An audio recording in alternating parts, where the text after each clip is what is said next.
चुनाव को लेकर मायावती ने बदली रणनीति, इस इंतजार में रुकी है बीएसपी उम्मीदवारों की लिस्ट। मायावती खेल रही बड़ी बाजी। लोकसभा चुनाव से पहले ही मायावती ने इन सीटों पर कस ली अपनी दावेदारी।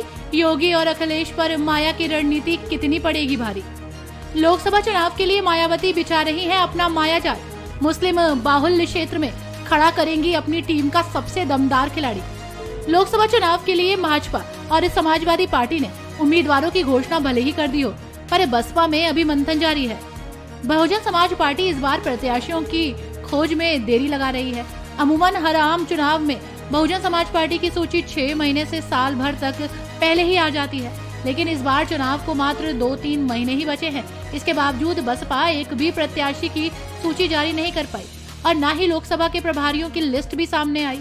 उम्मीदवार चुनने के लिए फूक फूक कर कदम उठा रही हैं, खासकर उन 10 सीटों पर जिन पर वो 2019 के चुनाव में जीती थी। इसके अलावा वो आरक्षी और मुस्लिम बाहुल्य सीटों पर ऐसे उम्मीदवार चाहती हैं जिससे बेहतर लड़ सके।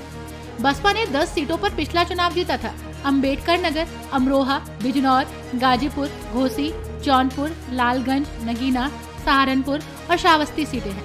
बसपा के सांसदों ने अंबेडकर नगर के रितेश को भाजपा ने उम्मीदवार घोषित कर दिया। गाजीपुर के अफजाल को सपा ने उम्मीदवार घोषित कर दिया। घोसी के अतुल राय, अमरोहा के दानिश अली, जौनपुर के श्याम सिंह यादव और श्रावस्ती के राम शिरोमणि भी दूसरी पार्टियों के संपर्क में बताए जा रहे हैं। इसी के चलते इन सीटों पर पेच फंसा हुआ है।